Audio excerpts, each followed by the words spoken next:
यह कहानी और इसके सभी पात्र व घटनाएं काल्पनिक हैं। किसी भी वास्तविक व्यक्ति, स्थान या वस्तु से समानता संयोग मात्र होगी। यह वीडियो 14 वर्ष और उससे अधिक आयु के दर्शकों के लिए है। अंबावती में एक राजा राज्य करता था। वह बड़ा दानी था। उसी राज्य में धर्मसेन नाम का एक और बड़ा राजा हुआ। उसकी 4 रानियां थी। एक थी ब्राह्मण, दूसरी क्षत्रिय, तीसरी वैश्य और चौथी शूद्र। ब्राह्मणी से एक पुत्र हुआ जिसका नाम ब्राह्मणीत रखा गया। क्षत्राणी से 3 बेटे हुए। एक का नाम शंख, दूसरे का नाम विक्रमादित्य और तीसरे का भर्तृहरि रखा गया। वैश्य से एक लड़का हुआ जिसका नाम चंद्र रखा गया। शूद्राणी से धन्वंतारी हुए। जब वे लड़के बड़े हुए तो ब्राह्मणी का बेटा घर से निकल पड़ा और धारापुर आया। हे राजन, वहां के राजा तुम्हारे पिता थे। उस लड़के ने राजा को मार डाला और राज्य अपने हाथ में लेकर के उज्जैन पहुंचा। संयोग की बात है कि उज्जैन में आते ही वह मर गया। उसके मरने पर क्षत्राणी का बेटा शंख गद्दी पर बैठा। कुछ समय बाद विक्रमादित्य गद्दी पर बैठे।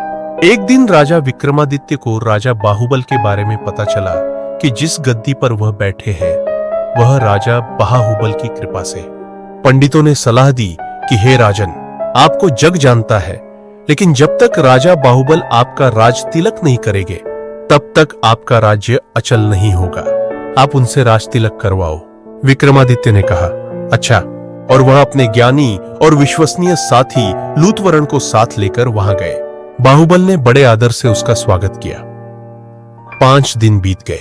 लूतवरण ने विक्रमादित्य को सलाह दी कि जब आप विदा लेंगे तब राजा बाहुबल आपसे कुछ मांगने को कहेंगे।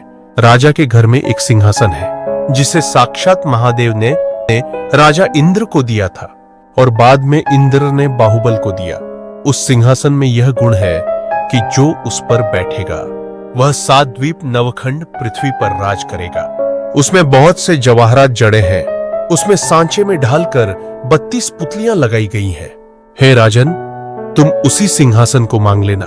अगले दिन जब विक्रमादित्य विदा लेने गए तो उसने वही सिंहासन मांग लिया। राजा बाहुबल वचन से बंधे थे। बाहुबल ने विक्रमादित्य को उस पर बिठाकर राज तिलक किया और बड़े प्रेम से विदा किया। राजा विक्रमादित्य ने लौटते ही सभा की और पंडितों को बुलाकर कहा, मैं एक अनुष्ठान करना चाहता हूं। आप देखकर बताएं कि मैं इसके योग्य हूं या नहीं। पंडितों ने कहा, आपका प्रताप तीनों लोकों में छाया हुआ है।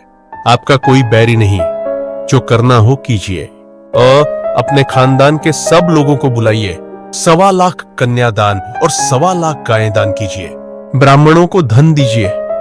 जमींदारों का 1 साल का लगान माफ कर दीजिए। इतना कहकर पुतली रत्नमंजरी बोली, हे राजन, आपने अगर कभी ऐसा दान किया है तो सिंहासन पर अवश्य बैठे। पुतली की बात सुनकर राजा भोज निराश हो गए। आज का दिन तो गया, अब तैयारी करो, कल सिंहासन पर बैठेंगे। इस तरह सिंहासन बत्तीसी की पहली पुतली ने राजा भोज को नहीं बैठने दिया और अगले दिन दूसरी पुतली चित्रलेखा ने सुनाई राजा विक्रमादित्य की कहानी।